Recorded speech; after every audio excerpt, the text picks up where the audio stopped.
Idol, anong pinagkaiba ng mga kabataan noon sa kabataan ngayon? Kabataan noon, kumakaway ka kapag may dumaraang eroplano. Inaantay maubos ang tubig sa tabo sa ulo.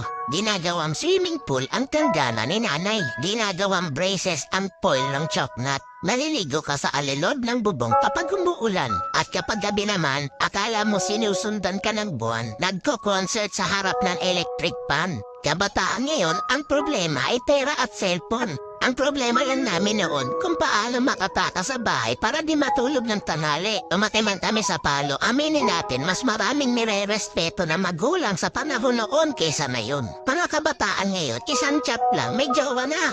Kami noon sa claims lang umaasa. Broken-hearted, papad friends ang resulta.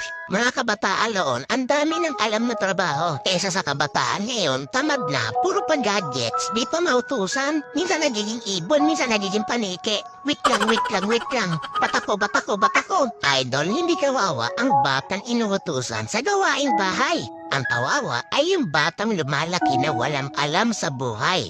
Yung nakaranas lang ang pupuso nito. Real talk yan.